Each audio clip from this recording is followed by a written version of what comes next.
Du coup, quand je me suis mise au judo, pour moi, c'était la compète ou rien, tu vois. Compétition. Pour moi, quand j'ai commencé le judo dans mon club, j'étais la seule fille. J'étais qu'avec des adultes, des hommes, des garçons. Tu sais, je pense que juste après la défaite, je voulais pas être seule. Je cherchais des gens qui allaient me réconforter. Moi, j'étais vraiment pas fière de moi. Et quand le président se dit, mais Roman, nous, on est fiers de toi, tu peux pas dire au président, monsieur, non, en fait, tu vois. Non, monsieur, pleurez avec moi, tu vois. Professionnel, t'es comme ça résolu. Quel homme incroyable, waouh. Ça va, Roman? Ça va et toi? Ouais, ça va. Tu reviens de l'entraînement, là? Pas de l'entraînement, mais cet après-midi, on va s'entraîner tranquillement. Ok. Du coup, c'est quoi les prochaines échéances? Moi, j'ai une compétition fin mars en Géorgie pour préparer les championnats du monde du coup, qui ont lieu fin juin. Donc là, fin mars en Géorgie. Ensuite, en mai, normalement en Ouzbékistan. Donc c'est beaucoup les pays de l'Est dans le judo. Et ensuite, les mondes à Budapest. Ok, les mondes à Budapest. Donc, la prochaine grande échéance après les Jeux de Paris 2024. Des Jeux qui t'ont vu revenir double médaillé. Médaille de bronze en individuel, médaille d'or par équipe. Justement, on va parler de ces deux médailles. La médaille en individuel, voilà, c'est pas un secret. Tu étais invaincu, ça faisait très longtemps que tu étais invaincu. Tu étais sur une série de 24 victoires consécutives. Ouais. 3 ans numéro 1 mondial. 3 ans numéro 1 mondial. Et là, tout s'arrête sur cette brésilienne. Et est-ce que tu peux nous expliquer ce qui s'est passé sur ce match? J'ai envie de te dire, je sais pas trop, parce que j'ai même pas revu le match. Ça fait plus de presque 8 mois, j'ai pas revu le match parce que c'est encore, c'est plus trop un traumatisme, mais c'est encore un peu à vif. Cette médaille, je voulais vraiment qu'elle soit en or, donc très compliqué pour moi de regarder le match encore aujourd'hui. Du coup, j'ai juste le ressenti que j'ai de ce jour-là. Pour moi, j'avais l'impression de pas trouver de solution technique, tactique. Séverine, ma coach, elle m'a dit Roman, t'étais pas dans le match. Je pense qu'en fait c'était une demi-finale, donc c'était soit tu vas en finale, soit tu passes à côté et t'as dû. T'étais pas comme d'habitude, t'étais pas la Romane des grands jours, entre guillemets. En tout cas, la Romane qu'il fallait ce jour-là. Moi, j'ai pas ressenti là, mais c'est compliqué de me voir de l'extérieur.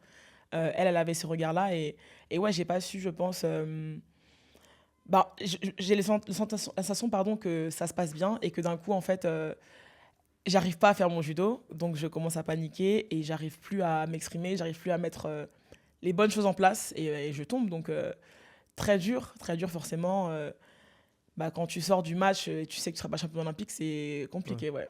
Est-ce que tu penses qu'à un moment donné, tu as pensé aux conséquences, à ce qui se passerait si jamais tu perdais Est-ce que tu penses qu'à un moment donné, tu étais peut-être extrait de l'instant présent, ce truc où on a besoin d'être pour performer? Je pense pas. Je pense que j'étais vraiment dans mon match. Mais j'étais peut-être pas de la bonne façon dans le match. Peut-être que je réfléchissais trop, c'est possible. Mais c'est 4 minutes un combat de judo, mais j'ai l'impression que c'est passé tellement vite. Et que ouais, je me sens juste quand je suis sur le dos, en fait, qu'elle me prend au Saïkomi en immobilisation et que en fait, tu me rends compte, en plus le temps il passe, on compte 12, 13, en fait, tu te sens vraiment perdre. Tu vois, genre préféré, je peux te prendre hippon et t'as pas le temps de. Et là, je suis au sol et je sais que je peux rien faire.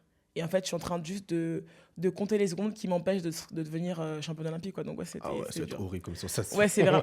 En fait, tu vois, tu te sens perdre. Tu sais qu'en fait, tu as 10 secondes de la fin et tu peux juste rien faire, tu peux pas bouger. Et ouais, je sors du match et je vais pas aller en finale, quoi. Ouais.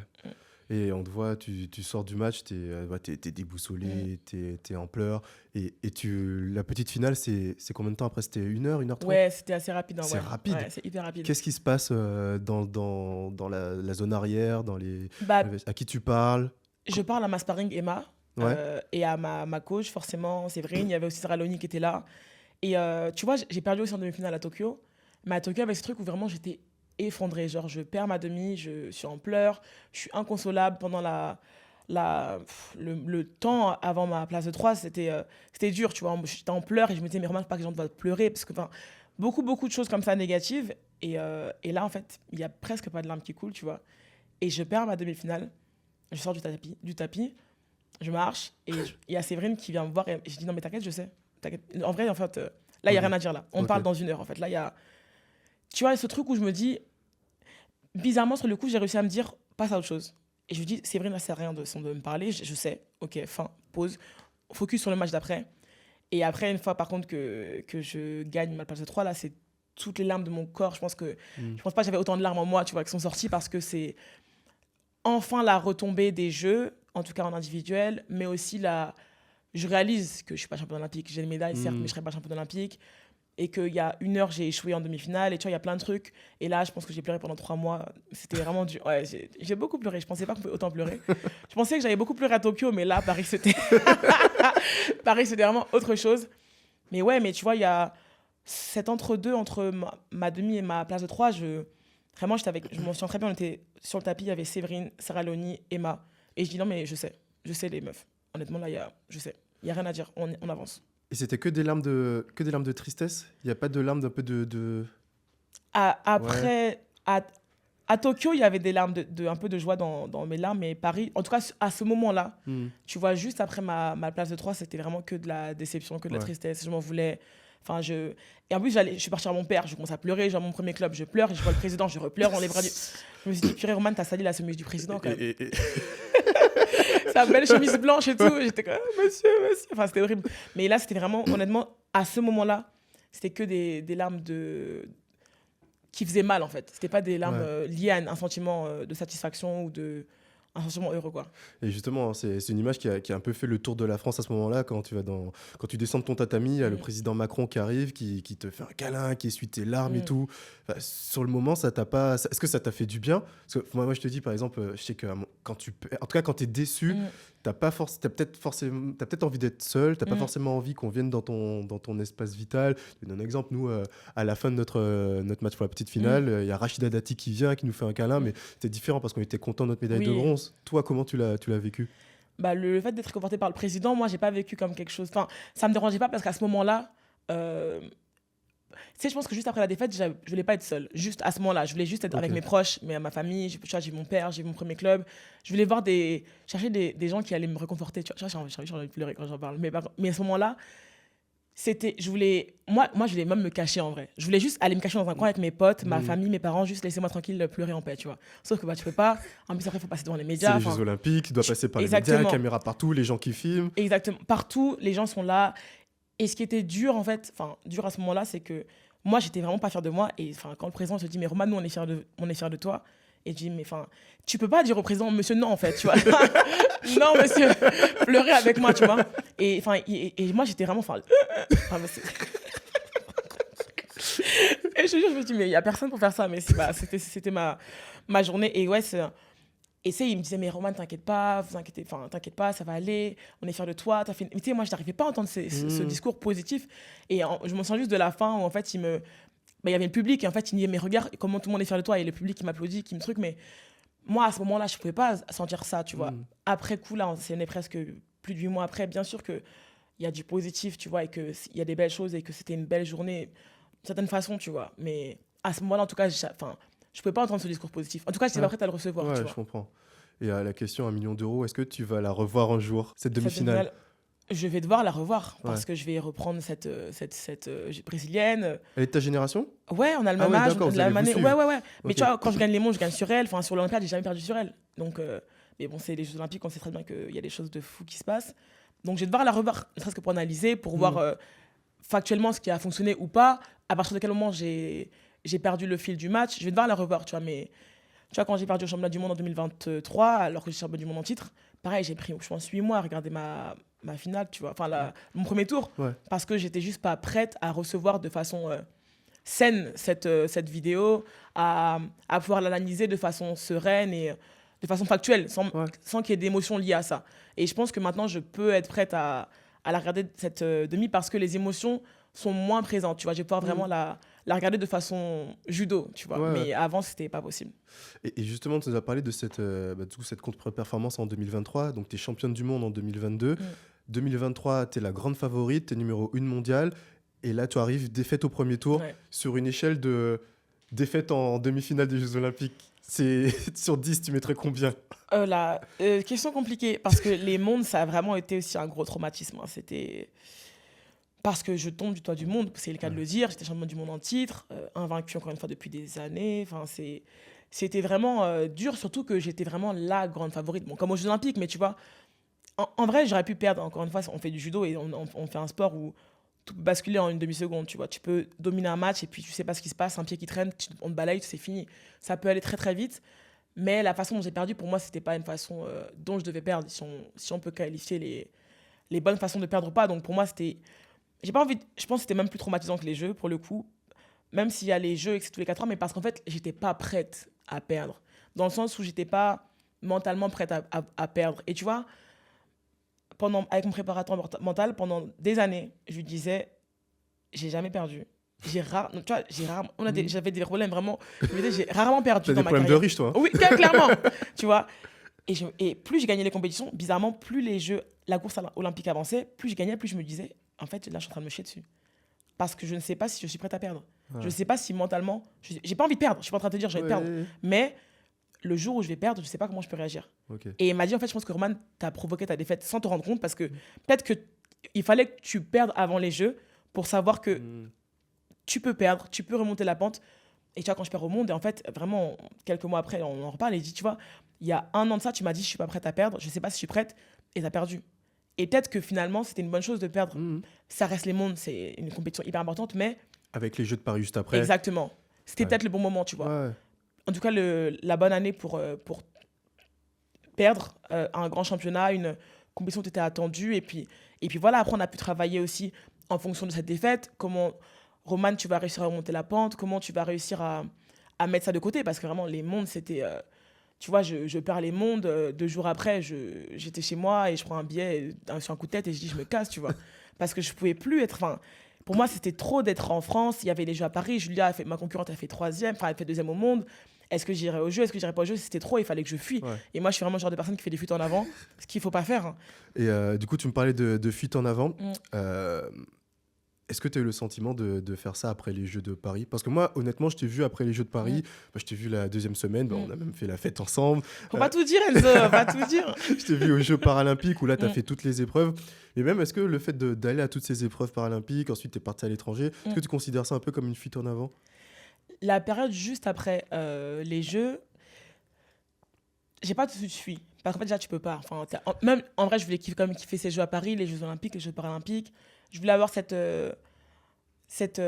sentir d'encourager mes collègues, tu vois, d'être un peu de l'autre côté et pas d'être sur le terrain, d'être dans les gradins en train d'encourager tout le monde. Donc, et puis, forcément, il y a l'euphorie parce qu'en plus, après, on gagne en équipe. Donc, il y a ce truc où les Jeux, c'est les Jeux. Tu vois, pendant une semaine après mon épreuve, on a fait la fête. Je suis partie voir mes potes, combattre. Je suis partie encourager les gens. Il y a 2 semaines de break avant les paras. Ces 2 semaines, elles ont été un peu dures mentalement. Mais tu vois, il y avait encore le truc où les Jeux, ils continuent ensuite avec les Paralympiques. Donc moi, je voulais aussi kiffer vraiment les Jeux à fond. Je voulais aller voir aussi découvrir des nouveaux sports, des nouveaux athlètes. Mais tu vois, il y avait ce truc où l'entre-deux a été très compliqué parce que pendant des années, Paris, c'est devant, tu as ton coach, tu sais comment ta planification elle est faite et tout. D'un coup, Paris, c'est fini, c'est derrière. Et tu as 2 semaines où tu sais, t'es juste là, en fait. Ouais. Et c'est là où, tu vois, des fois, j'étais chez moi et qu'on me mettait à pleurer sans raison. Est-ce que tu es resté chez toi, t'es pas parti? Du coup, je suis partie. Ah, donc c'était pas prévu, en fait? Non, moi, je voulais vraiment partir après les paras, tu vois. Mais finalement, je suis partie quelques jours avec ma sœur et tout, parce qu'en fait, j'étais chez moi et je ruminais. Et puis, dans des moments comme ça, random, en fait, Roman, t'as perdu les Jeux, tu vois. Ouais.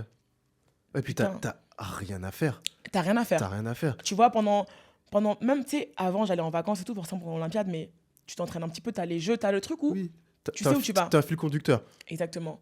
Là, j'étais juste là, chez moi. OK, tu vois, et pendant les Jeux Olympiques, j'allais voir les collègues. Donc, ta journée est rythmée, t'as des médias, tu vois, t'as des trucs à faire.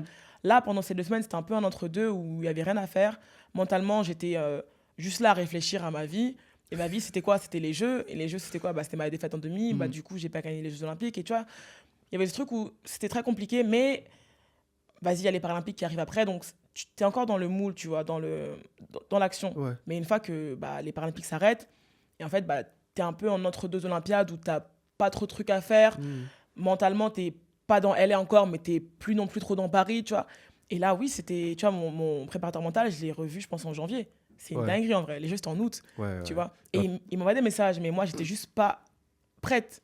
Et pourtant, c'était le moment où il fallait que je lui en parle le plus, mais moi, j'étais juste en mode, non, en fait, laissez-moi tranquille. Personne ne me parle des Jeux, je suis pas prête à en parler. Il faut juste que je fasse un travail, moi, que je fasse mon deuil avant qu'on fasse ensemble, tu vois. Mais c'était vraiment... c'était pas facile quand pendant... En plus, on a fait Tokyo, Paris, ça s'est enchaîné vite. Quand pendant des années, en fait, même tes moments off sont rythmés par les Jeux Olympiques et que là, en fait, il n'y a juste rien et tu réfléchis à ta vie, à tes échecs, pourquoi ça n'a pas fonctionné, qu'est-ce qu'il y a eu. Et Et là, ouais, c'était... Le premier trimestre, ça a vraiment été dur. Et aussi, le truc, c'est que moi, qui était compliqué, c'était que j'étais hyper dégoûtée de ma médaille, j'étais hyper frustrée, hyper déçue, mais en même temps, on avait tellement d'amour des gens, Ouais, tu vois. ouais. Et Ça, t'as ce truc où, quand les gens dans la rue, ils s'arrêtent, ils te voient, ils te disent, mais Romain, merci. Mais tu sais, t'as envie de leur dire, mais merci pourquoi, en fait? mais Parce que, limite, ça te fait culpabiliser. exactement. Et ça qui était dur, c'est qu'il y avait tellement de sentiments. Contradictoire. Ouais. Genre, Ouais. je regarde ma médaille, mais t'as de la déception, t'es dégoûté, il y a de la frustration, mais en même temps, il y a tous ces gens, en fait, Ouais. qu'on voyait dans la rue tous les jours, qu'on voyait dans les gradins, qu'on a vu après les jeux, même encore aujourd'hui, et qui me disent, mais merci, en fait. Et, et c'est ça aussi qui m'a fait relativiser cette médaille, parce que les gens, ils me l'ont fait aimer plus que moi, je l'aimais, tu vois. Et tout le bonheur et toutes les belles émotions liées à cette médaille olympique, c'est grâce aux gens, tu vois. Ouais. C'est pas ma performance, parce que moi, je suis hyper déçue, je suis hyper frustrée, mais on a eu tellement un soutien populaire que je peux pas dire qu'il y a que des sentiments négatifs avec cette médaille, tu vois. Ouais, ok. Et du coup, ça a été quoi le déclic qui t'a permis de te dire, bon, allez, c'est bon, les Jeux de Paris, c'est derrière moi. Maintenant, je me concentre sur les mondiaux qui arrivent. Est-ce que c'était peut-être cette vidéo que tu as postée sur les réseaux sociaux où tu avais besoin de parler? Pour moi, la vidéo, c'était vraiment pour mettre un point final. Tu Ouais. vois. Et le voyage que j'ai fait aussi avec ma pote Emma, ma sparring, c'était vraiment aussi un point final aux Jeux Olympiques. Mais tu vois, je voulais quitter 2024 avec tout ça derrière moi, en mettant vraiment un point final et pour moi, de partager cette vidéo d'introspection de mon travail mental, de tout ce qui s'est passé après les Jeux, mentalement, par rapport à ma contre-paire, par rapport aussi à l'après, toutes les phases par lesquelles j'étais passée. Pour moi, c'est important de le partager. Et je pense aussi vraiment pour dire, maintenant, je vous explique ce qui s'est passé pendant ces 3 derniers mois. Maintenant, on tourne vraiment la page, on avance et rendez-vous l'année prochaine pour la suite, pour la projection pour jusqu'à LA et tout. Mais je voulais aussi expliquer aux gens, tu vois, par quoi on passe en tant que sportif de haut niveau, parce qu'on voit, voilà, les Jeux, c'était vraiment, on a été exposés pendant 1 mois et demi avec les médias qui nous ont suivis. Pendant les Jeux de Paris, on a eu beaucoup de soutien en amont, tu vois, on a beaucoup vu les sportifs, mais on s'intéresse pas beaucoup à l'après, tu vois. Et après les Jeux, c'est un peu comme s'il y avait ce flou où, en fait, je pense qu'on est tous passés par là, parce que, médaillés ou pas, d'ailleurs, Paris, c'était quand même un truc de fou. Ouais. Et on a vécu 1 mois et demi de fou. Et niveau émotion positive, négative, intense, je pense qu'on va jamais vivre quelque chose de plus gros que Paris. Même à la moitié de Paris, je pense qu'on va jamais vivre ça. Donc, il y avait ce truc où je voulais montrer qu'est-ce qu'un événement de cette ampleur-là pouvait avoir comme impact aussi mentalement après, tu Ouais. vois, médaille ou pas d'ailleurs.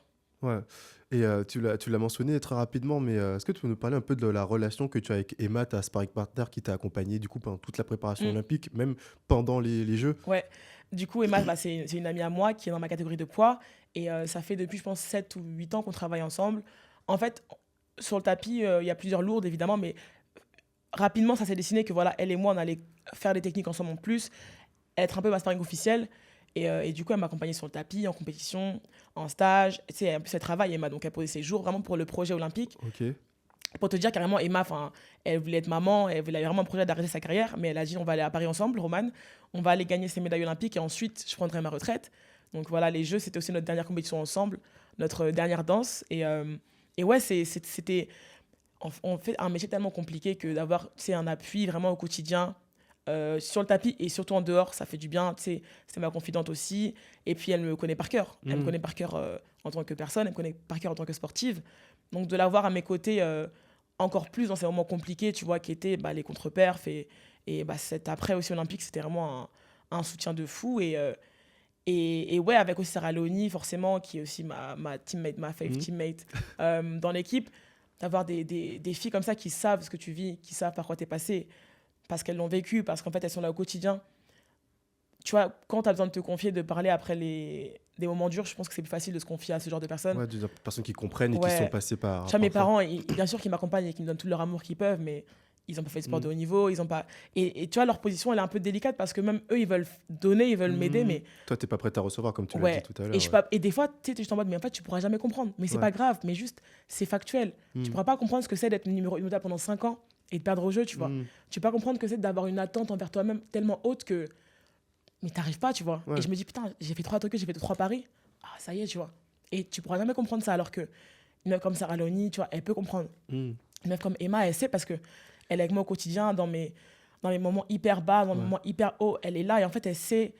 Donc, Ouais, et puis surtout aussi, elle a mis un peu de côté son rêve à elle, parce ouais, qu'elle aurait aimé être à sa place, tu vois. mm, Et c'est beau de se dire qu'elle a choisi d'être ton sparring ouais, partner, donc d'être la combattante qui t'aide à l'accompagnatrice, progresser. ouais, dans Ouais, l'ombre. dans l'ombre. Et vraiment. Et moi, c'était important aussi même de la mettre en lumière après, tu vois, parce qu'on voit pas tout ça, tu vois. On voit Romane qui est sur le podium, ouais, mais Romane, c'est Emma, c'est aussi Séverine, c'est aussi Sarah Loni, c'est Hmm. aussi toute l'équipe. Ouais. Tu as parlé de prépa mentale Mm, tout à l'heure. Euh, alors, on va pas se mentir, on se connaît bien, Romane. Tu sais que quand tu as commencé le judo, très mm, rapidement, t'as mis l'étiquette un peu la nouvelle Teddy mm, Riner. Et je sais que ça n'a pas été forcément quelque chose qui était facile à porter. Et que à mm, ce moment-là, tu as commencé avec un préparateur mental, à travailler avec un préparateur mental. mm. Comment on vit en te disant que ouais, t'es promis à de grandes choses, mais que toi, tu sais que à ce moment-là, t'es pas encore Mm. arrivé, quoi. C'est pas facile. C'est pas facile parce que surtout que, bah, comme je disais, j'étais jeune, j'avais, je pense, 17 ans. Et moi, je voulais faire ma petite route tranquillement. Et puis, on ne nous apprend pas à gérer les médias, tout ça. Tu vois, après, Hmm. chacun fait son métier. Ils font leur métier, on fait le nôtre. Mais tu vois, il y a des sports où peut-être que les sports pro, dès le début, on leur dit que ça peut arriver. Du jour au lendemain, tu peux passer de l'ombre à la lumière. Nous, on fait des sports amateurs. On ne nous apprend pas ça. Tu vois, on m'a jamais dit, un jour, tu vas gagner une compétition, tu vas faire la une et on va te dire, c'est la nouvelle Teddy Riner. On m'a jamais appris ça. Donc, quand j'arrive et Ah, que t'as fait j'ai. la une de l'équipe, la nouvelle Teddy Riner? Non, pas la une, mais j'avais un article, oui, en mode, un petit fond en formation, bref, du judo français, enfin bref, Et il y ça, avait c'était en quoi, quelle année? 2017, Ah ouais, j'avais 17 ans. t'étais encore junior. Oui, j'étais un enfant, j'étais un Ah enfant. ouais, c'est fou quand même. Honnêtement, c'était pas facile, et parce qu'en fait, on m'a pas préparé à ça, tu vois, donc... Hmm. et puis d'un coup, t'as plein de gens qui arrivent autour de toi, et puis tu comprends pas ce qui se passe, et puis c'est beaucoup pour une petite de 17 ans qui arrive Hmm. dans le milieu. Oui, j'arrive vraiment dans le milieu, genre c'est à l'INSEP depuis 3 mois, on me dit, voilà, t'es la nouvelle, et j'avais le tournoi de Paris juste après, et bah je me suis chié à Paris, tu vois. Ouais. Mais parce que je me suis dit, mais les gens, ils attendent des choses de moi, mais est-ce que je suis même capable de les faire? Je savais pas, tu vois. Donc je me suis mis, j'ai subi ma compétition, j'ai subi mon combat, et parce que mentalement, j'étais juste pas capable d'être à 100% dans le combat, sans penser à, ouais, mais les gens, ils vont dire quoi si je perds? Ouais, mais les gens, ils vont dire quoi Ouais. si je gagne? Mais est-ce que, enfin, il y a trop de questions dans ma tête. Et c'est là qu'après, on m'a dit, Roman, peut-être que tu devrais te faire aider et accompagner surtout. Donc j'ai commencé ce travail-là, et oui, en fait, de réussir à m'exprimer complètement sur le tapis sans penser à ce que telle ou telle personne dira, aux répercussions que ça pourrait avoir, entre guillemets, sur moi ou sur ce que les gens vont penser de moi. Mais c'est pas un truc, tu vois, qu'on nous apprend. Et je pense qu'il faudrait, dès plus jeune, qu'on nous dise que voilà, il faut mentalement te faire accompagner parce que c'est une vie tellement complexe, avec tellement Hmm. plein de nuances. Et ouais, il y a des choses qui peuvent arriver et qui peuvent impacter ta performance. Et mentalement, après, aujourd'hui, c'est en train de changer, heureusement, tu vois. Hmm. Mentalement, on travaille plus, on pousse plus les gens à aller vers voir des préparateurs mentaux ou des psys. Mais tu vois, quand j'avais 17 ans, moi, je connaissais pas. Et maintenant, c'est indispensable. Ça me fait penser au fait que tu es arrivé assez jeune à l'INSEP, alors que tu as paradoxalement commencé assez tard le Ouais, judo. Tu as commencé en 2012 mm, en voyant Audrey Tchouméo exactement. faire sa médaille À Londres. à Londres. Mm. Euh, en fait, ça me fait penser à plein de choses parce que toi, tu as commencé le judo à un âge où les filles, généralement, à l'adolescence, elles arrêtent Mm, malheureusement de faire du sport. mm. Toi, comment ça s'est déroulé? Est-ce que tu as peut-être souffert du manque de modèles féminins dans le sport en grandissant? Honnêtement, moi, j'ai toujours été tu sais, la fille qui faisait du sport à l'école, la meilleure à l'école, au sport Tu et faisais tout. quoi comme sport avant d'ailleurs? Je nageais. Natation, Ok. avant, je nageais donc dans les bassins.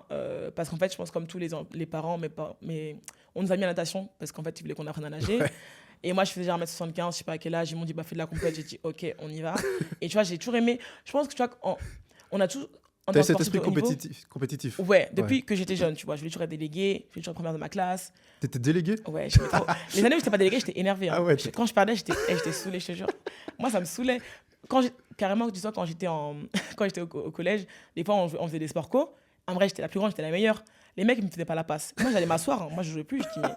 Le prof, il me disait, mais Roman, je dis, mais monsieur, je suis sur le terrain, je cours pendant 1 heure, personne ne me fait la passe. Mais j'ai pas resté sur le terrain comme un imbécile. Mais moi, j'étais saoulée. Hein. Ouais, premier degré. Hein. Là, j'étais saoulée et tout. Donc, tu vois, il y avait ce truc toujours qui était là en mode compétition, compétition, compétition. Du coup, quand je me suis mise au judo, rapidement aussi, je me suis dit, bah, pour moi, c'était la compète ou rien, tu vois. Après, je me suis pas dit, bien sûr, que j'allais devenir championne du monde, que j'allais faire des belles victoires comme ça, mais je me suis dit, bah, compétition directement. Et j'ai eu la chance d'avoir un prof qui m'a vraiment accompagnée. Mais tu vois, forcément, comme tu disais, c'est l'âge où les filles elles arrêtent. Donc moi, quand j'ai commencé le judo dans mon club, il n'y avait pas de meuf. J'étais la seule fille. J'avais 13 ans, j'étais qu'avec... En plus, c'est un petit club, donc il n'y avait vraiment pas de haut niveau. J'étais qu'avec des adultes, des hommes, des garçons, tu vois. C'était... Bizarrement, ça m'a pas énormément dérangé. Enfin, on va dire c'est un peu dérangé au début parce que bah, le jeu, c'est un sport hyper physique. Tu vois, c'est un sport de contact. Tu es en contact avec les gens physiquement. Tu vois, on est collé. Donc, au début, vas-y, tu as 13 ans, tu n'as pas envie de te coller avec des darons de 45 ans, tu vois, pour faire du judo. Mais c'est le sport qui veut ça. Mais c'est le moment aussi dans ta vie où tu n'es pas à l'aise avec ton corps, où tu te cherches, tu vois, tu n'as pas envie de... Voilà, d'avoir des contacts avec les gens, quoi. Mais j'aimais tellement ce sport, en fait, que bah, j'ai réussi à m'épanouir. Et puis... Puis quand tu as commencé à mettre des raclés aux plus âgés. T'as capté, quand j'arrive à faire tomber les darons, je me dis, en fait, je vais rester, je suis pas trop mal. Et en fait, comme rapidement, je suis arrivée aussi en Pôle Espoir, au bout de 2 ans, bah, quand tu arrives en Pôle Espoir, tu n'as que des gens qui font comme toi, qui sont comme toi, qui ont envie de faire du sport, des meufs de mon âge, mais qui étaient bonnes, qui avaient envie de continuer dans ça. Et puis tu te dis, OK, en fait, je ne suis pas la seule, un peu ovni qui a 14 ans, qui aime faire des sports de combat et qui aime se battre, entre guillemets. Il y a d'autres filles comme moi. Et puis c'est plus facile ensuite d'évoluer dans un milieu où les gens te ressemblent. Tu vois, quand tu arrives à l'INSEP, moi j'étais hyper grande, mais quand je suis arrivée à l'INSEP, je me suis dit, en fait, je suis pas si grande que ça. Quand tu es avec les basketteuses, tu vois, les gens qui font la perche, je te dis, en fait, ça va, mon gabarit, il est même pas atypique ici. Ça fait du bien d'être avec des gens qui te ressemblent et où tu fais pas tâche, en fait. Parce que quand tu es plus jeune, à l'école, moi, j'ai fait 1m70 très vite, tu vois, au collège. J'étais plus grande que tous les garçons, j'étais plus longue que tous les garçons, plus musclée que tous les garçons. Là, tu fais tâche sur les photos de classe, tu vois. Mais quand tu arrives à l'INSEP et que tu as les basketteuses qui font 1m90, tu te dis, bon, en fait, finalement, ça va, quoi. Je suis pas si grande que ça. Mais est-ce que c'est quelque chose dont tu as pu souffrir? Parce que là, tu es épanouie, tu es bien dans ta peau. Et même encore aujourd'hui, en fait, sur les vidéos que tu peux poster sur les réseaux sociaux, on voit qu'il y a des gens qui se permettent de faire des commentaires sur ton physique. Est-ce que ça t'est toujours passé au-dessus de la tête ou bien tu en as quand même souffert? Évidemment que non. Je sais que, comme je disais, quand tu es jeune, tu n'as pas envie de faire tâche, tu as envie d'être dans les cases. Mais fatalement, les cases, c'est trop petit pour moi, tu vois. Je pense que j'ai fait 100 kilos, j'avais 18 ans. Enfin, tu vois, j'ai passé vite. Et surtout que même dans le judo, les lourdes, c'est une catégorie très à part. Tu vois. Physiquement, on est très différentes. Je pense que la plus légère des lourdes, elle doit faire 95 kilos, tu vois. La catégorie d'en dessous, c'est Madeleine Malonga, Audrey Chemeo, 78 kilos. Donc en fait, tu as déjà un gap de ouf. Les gabarits des lourdes sont vraiment différents. On aime dire que les lourdes, c'est une catégorie vraiment à part. Donc même quand j'étais jeune et que toutes mes potes étaient du judo, ouais, mais elles étaient en 48, 63, tu vois. Moi, je faisais 100 kilos. Donc vraiment, ça n'a rien à voir. Et physiquement, on n'avait pas les mêmes physiques. Enfin, moi, j'ai des souvenirs où, tu vois, la dernière fois, je me rappelle ça, je me dis, mais j'étais vraiment folle. Enfin, en fait, non, dans le sens où, quand t'es jeune, tu penses pas que tu fais des dingueries, tu vois. J'étais au Pôle Espoir et, tu vois, le soir, je mangeais de la soupe parce que je me disais, j'ai perdu du poids. Ben non. Alors que, en fait, non, Roman, ça sert à rien, tu vois, mange. Et moi, j'étais en mode, mais non. Et même mes potes qui étaient dans des catégories à régime, elles n'avaient pas de régime. Et moi, j'étais en mode, mais non, mais les gars, je suis trop lourde, il faut que je perde du poids. En fait, j'étais matrixée, je me suis dit, quand je vais arriver en senior, je vais faire 80 kilos. Mais je vais faire déjà 85 kilos à l'époque et j'étais pas hyper grasse. Et sous Roman, tu as 15 ans, laisse ton corps évoluer, tu vois. Mais moi, c'était en mode, non, il faut que je perde. Mais personne ne m'a dit de perdre du poids. C'est vraiment moi, en regardant mes potes, je me disais, mais en fait, je suis pas comme elle. J'ai pas d'abdos, je suis pas hyper sèche. Moi, j'ai des bourrelets, moi, je suis plus lourde. En fait, il faut que je sois comme mes copines. Mais non, tu vois. Mais toute seule, je me faisais des films, je me couvrais à l'entraînement pour perdre du poids. Enfin, c'était n'importe quoi. Mais j'avais 15 ans, tu vois. Et je me dis, mais c'est un truc de ouf. Roman, enfin, c'est pas normal. Mais parce que je pense que je me disais, je suis trop différente. Je suis trop en marge physiquement. Et puis, en plus, voilà, t'as 15 ans, tu te dis, t'as les garçons, ils sont comme ça. Putain. C'est tous les trucs où, en fait, à quoi tu réfléchis quand t'es jeune, bah, tu dis, non, il faut que je rentre dans le moule. Et j'ai envie de dire, malheureusement, bien sûr que ça, j'étais complexée. Bien sûr que pendant longtemps, tu vois, je retouchais mes photos sur les réseaux sociaux. Pendant longtemps, je me cachais. Enfin, j'ai des souvenirs quand on allait en stage à la balnéo, tu vois, j'étais pas à l'aise. Parce qu'en fait, je me dis, mais il y a des gens qui vont me voir. Enfin, je suis pas comme Clarisse, je suis pas comme les filles. Mais oui, mais c'est pas grave, tu vois. Mais moi, à l'époque, je pensais que c'était grave. Parce que je voulais pas qu'on me regarde. Romane, elle est différente. Mais je pense que vraiment, il y a eu un tournant, entre guillemets, à 2020-2021, tu vois, avec les Jeux de Tokyo, où j'ai vraiment... Enfin, j'avais 21 ans au jeu, et je pense que je me suis dit, Roman, là, ça suffit, tu vois. Et puis ton corps, il faut quand même que tu en prennes soin, tu vois, il est bon, il est performant. C'est ton outil de travail. Exactement. Et il faut le respecter, et en fait, il faut t'aider à l'aimer aussi, il faut que tu t'en prennes soin. Donc voilà, mentalement, j'ai aussi fait ce travail-là. Enfin, en tout cas, je suis en train de le faire toujours, c'est pas toujours facile, mais tu vois, et surtout quand tu vois des enfants qui me disent, enfin des filles qui te disent, Roman et tout, t'es en lourde, moi aussi je suis en lourde et je le vis mal, et qu'elles ont 13 ans, je me dis, mais tu vois, tu peux pas mentir aux gens, tu vois, tu peux pas faire genre que tout va bien alors que Bien ça sûr. va pas bien. Tu peux pas modifier tes photos et en fait, elles te disent, Roman, enfin, non, sois aligné avec ce que tu penses, sois aligné avec qui tu es. Et peut-être qu'en fait, les gens, les petites filles de 13 ans qui t'envoient des messages pour te dire, Roman, vraiment, je suis en lourde, comment tu fais? Parce que moi, je me sens pas à l'aise. Et ben moi, j'aurais aimé pouvoir peut-être à l'époque, tu vois, avoir des filles lourdes sur les réseaux qui partageaient leur vie, enfin, juste qui montraient qui elles étaient sans en avoir honte. Et je me dis, Roman, rien que par rapport aussi aux gens qui te suivent, tu peux pas mentir et tu peux pas. Soit la personne que tu aurais aimé voir sur les réseaux il y a 10 ans, tu vois, enfin un peu moins. Donc ouais, j'ai commencé ce travail-là, maintenant ça va mieux. Mais c'est un travail au quotidien, quoi. Mais on Ouais. est une femme en France et dans le monde, donc on se bat tous les jours, hein, partout. Hein. Et qu'est-ce que tu leur dirais à ces petites filles, ces jeunes filles qui ne se sentent pas à l'aise dans leur corps ou forcément légitimes? Moi, j'aime dire que déjà, quand tu es jeune, il faut vraiment laisser ton corps vivre. Parce que on n'est pas tous sur le même pied d'égalité. On a tous des corps qui sont amenés à grandir différemment, à vivre différemment, et c'est pas grave. Et surtout, jamais s'empêcher de faire les choses à cause de ton corps. Parce que moi, je sais que plein de fois, même à l'INSEP, je voulais pas la balnéo parce que je me disais, on va me voir en maillot de bain. Enfin, pas du tout, tu C'est vrai vois. que je t'ai jamais vu la balnéo d'une semaine. On n'a pas les balnéo aussi, Enzo. Mais maintenant, j'y vais. Hein. Je te jure, maintenant, j'y vais un petit peu. Mais tu vois, des trucs comme ça bêtes. Pendant des années, je suis pas allée à la balnéo parce que je voulais pas. Pendant des années, je m'empêchais de mettre des robes hyper moulantes ou des robes qui allaient faire en sorte qu'on me voit beaucoup parce que j'étais pas à l'aise. Et maintenant, j'ai envie de leur dire non, les filles, vous mettez jamais de limites ou de barrières par rapport à votre corps. En tout cas, pas si c'est vous qui vous les mettez. La société, elle n'a pas à vous dire comment vous devez exister, ce que vous devez faire, ce que vous devez porter comme vêtements ou ce que vous devez faire. Tu vois, sentez-vous à l'aise. Et puis, même si on est lourde, tu vois, on peut plus facilement péter un peu les cases. Ouais. Et c'est pas grave, tu vois, il y a des cases pour tout le monde. Et puis, on peut être partout et nulle part en même temps.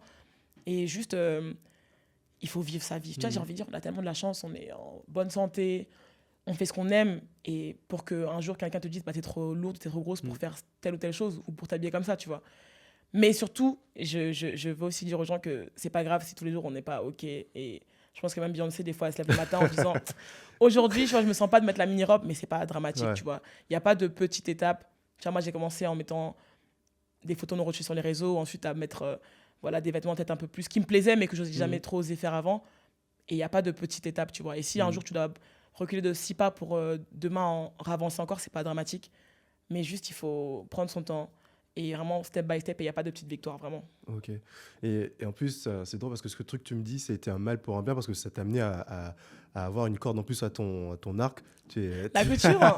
Attends, je te flatte. Hein. Ouais, exactement, tu es passionné de couture et du coup, ben, tu trouvais pas forcément une offre qui était développée pour toi dans le commerce. Et du coup, tu t'es mis à concevoir tes propres tenues, notamment pour tes apparitions publiques. Oui, en fait, c'est que moi, j'ai toujours... je cousais déjà un petit peu avant, et plus des accessoires et tout.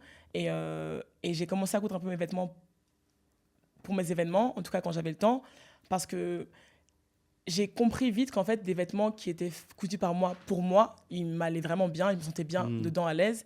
Et ouais, en magasin, des fois, c'est un peu compliqué de trouver des vêtements qui 100% vont me satisfaire.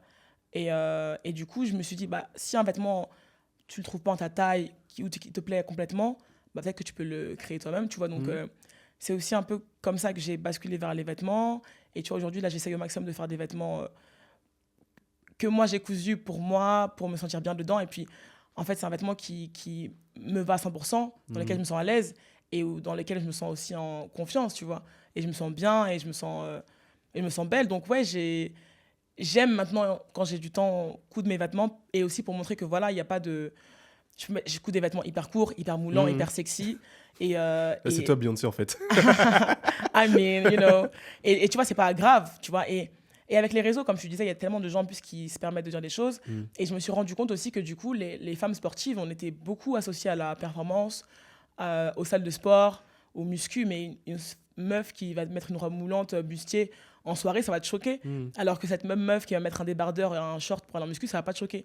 Pourquoi ? Parce qu'en fait, je pense qu'on nous voit pas assez en dehors de la salle de muscu. Et c'est pas normal, tu vois. Moi, je sais que sur TikTok, j'avais mis une vidéo quand l'année dernière, j'étais à l'Élysée.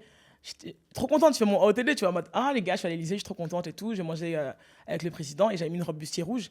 Mais on m'a tellement terminé dans les commentaires. Ah ouais ? Non, mais cache tes bras, c'est quoi ça ? Comment tu vas à l'Élysée comme ça ? Ma robe était super classe, hein. C'était juste une robe bustier. Mais parce qu'on voyait mes épaules, on voyait que j'avais des gros bras.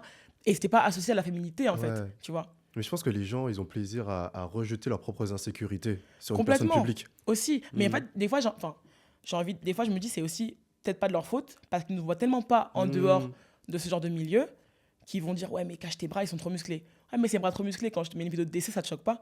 Pourquoi quand je mets une robe bustier, maintenant, là, t'es heurté, tu vois. Et je me dis, non, en fait, c'est pas parce que j'ai pas les muscles, entre guillemets, féminins, j'ai pas des grosses fesses et des grosses cuisses, que je suis pas légitime à m'habiller comme ça et à mettre mes bras dehors, tu vois. Et donc, j'ai aussi envie, tu vois, en cousant des vêtements, moi, qui peut-être mettre, je vais pas dire mettre mes muscles en avant, mais en tout cas, où mes muscles qui sont exposés, ou des fois, mon ventre est exposé, des fois, peu importe. Et je me dis, ouais, bah, j'existe aussi en dehors de d'un tatami de judo, j'existe aussi en dehors d'une salle de muscu, j'existe aussi en dehors des Jeux Olympiques, et j'ai une vie aussi, tu vois. Et en tant que sportif, on n'est pas que des appareils à performance, on est aussi des personnes, j'ai envie de dire, normales, tu vois. Et oui, des fois, je sors, et des fois, je mets des robes moulantes, et des fois, je mets des robes hyper courtes, et des fois, on voit mes trapèzes énormes, mais je m'entraîne, donc oui, laissez-moi montrer mes trapèzes, en fait. J'ai envie de te montrer une photo, que je trouve hyper touchante.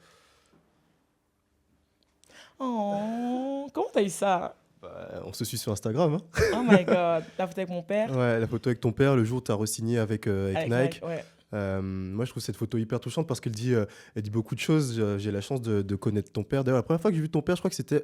On rentrait tous les deux de Bulgarie. Vous avez une compétition à Sofia et nous à Plovdiv, et on se retrouvait et on s'est vu à l'aéroport et j'ai vu ton père était avec ta mère, je crois, et t'avais tous les deux accompagnés. Et maintenant, je connais un peu mieux ton père. En fait, moi, je trouve ça touchant la façon dont il t'accompagne parce que tu sens qu'il le fait pour te protéger, mais tout en prenant ses distances et en te laissant évoluer par tes propres moyens. J'ai vraiment la chance d'avoir une famille qui m'accompagne dans mon projet à 100%. Et mon père, en fait, tu vois, quand je combats, il pose ses jours, il prend ses billets d'avion, il vient à toutes mes compétitions. Depuis que j'ai commencé le judo, en fait, depuis 2015-16, enfin, depuis que j'ai commencé à sortir sur le circuit, il pose ses jours, il vient me voir combattre. Et peu importe si c'est au Japon, peu importe si c'est à côté. Il vient au Japon aussi? Mais il vient partout. Hein. En fait, si je combat... Mais c'est fou parce qu'on le voit pas. On le voit. Ouais, mais c'est ça, en fait, qui est... Mon père... Et des fois, on dit, mais ton père est là, Romain? Je dis, bien sûr qu'il est là, je combats. Enfin, si je combats, il est forcément là. Mais parce qu'en fait, il n'est pas là pour se mettre en avant. Il est là vraiment en mode accompagnateur. Et tu vois, quand tout à l'heure, je disais que des fois, tes parents ne comprennent pas Enfin, ils n'ont pas vécu ce que je vis. Donc, en fait, c'est dur de trouver sa place, je pense, dans l'entourage proche d'un sportif de haut niveau. Mon père, en fait, il a juste trouvé la sienne. Et il est toujours là. Parce que, tu vois, il dit souvent, Roman... J'ai raconté une histoire. J'ai fait, en 2019, un grand slam au Japon, à Osaka. Première compétition après un an et demi d'arrêt, parce que j'avais fait 1 an et demi de blessure. Donc, très dur. On est normalement à moins d'1 an avant les Jeux Olympiques. Première compétition sur le circuit de course olympique, c'était chaud. Tu vois, il restait 7 mois avant le Covid décale les Jeux. Très dur. Beaucoup de pression sur mes épaules. Mais en même temps, je n'ai pas fait de compétition depuis 1 an et demi. Donc, c'est compliqué. J'arrive, Osaka. Mon père, évidemment, a pris ses billets. Il a tapé ses 13 heures de vol et j'ai fait premier tour. Tour, je perds contre une Coréenne. Et en fait, moi, je m'effondre en salle d'échauffement. Mon père, il arrive à faire avec des ristournes, arrive en salle d'échauffement. Et moi, je le vois arriver, mais je m'effondre encore plus. Et je dis, papa, t'as fait 12 heures de vol et j'ai fait premier tour. T'as même pas vu 4 minutes de combat. Et mon père, évidemment, qui pleurait avec moi, il me dit, mais tu sais, Roman, moi, j'aime pas devoir gagner. Je viens de voir ma fille, en fait. Et même s'il faut que je fasse 10 fois l'aller-retour au Japon pour venir voir 4 minutes de combat, je vais venir faire 10 fois l'aller-retour, en fait. Parce que moi, t'es ma fille, je t'accompagne dans ton projet et je veux juste être là pour la vivre avec toi, ton histoire. J'ai pas envie d'apprendre dans un média, d'apprendre à la télé que ma fille, elle a fait ça. Non, je veux être là, je veux vivre ton histoire avec toi. Et s'il faut que je vienne au Japon, il faut que je vienne, je sais pas, en Polynésie, peu importe où il faut que j'aille, je vais prendre mes billets et je vais poser mes jours et je vais venir te voir, en fait. Parce que moi, je vais t'accompagner. Et je veux que, tu vois, là, tu es en train de pleurer, bah si tu as besoin de moi pour pleurer avec toi, on va pleurer ensemble. Et peut-être que demain, tu vas gagner une compétition et on va pleurer de joie. Et je serai là, en fait, et je veux vivre avec toi cette histoire. Ma mère, tu vois, travaille à l'hôpital, donc c'est plus compliqué. Mais dès qu'elle peut aussi, elle pose ses jours et m'accompagne vraiment pour me dire, on est là pour toi. Et on n'est pas là que quand tu gagnes. On est là quand tu gagnes, quand tu perds, quand tu te blesses. On veut que tu saches qu'on t'accompagne et que si tu as besoin de nous, peu importe à quel moment, tu nous textes et on est là, on est disponible pour toi. Trop bien. Love you, Daddy. Ouais. Ouais, je crois qu'on n'aura pas de meilleure fin. Donc merci beaucoup à toi, Roman, d'avoir partagé tout ça avec nous. Donc, je vous invite à suivre les prochains épisodes du Rebond. J'ai cru que tu allais dire Roman Dico Couture, en fait. Roman Dico Couture, allez voir sur Instagram, autant pour moi. Mais également, après, on parle du Rebond. Voilà, également, allez suivre tous les épisodes du Rebond. Abonnez-vous et je vous donne rendez-vous la semaine prochaine avec un autre sportif ou une autre sportive de haut niveau. Let's go, merci. Merci Enzo.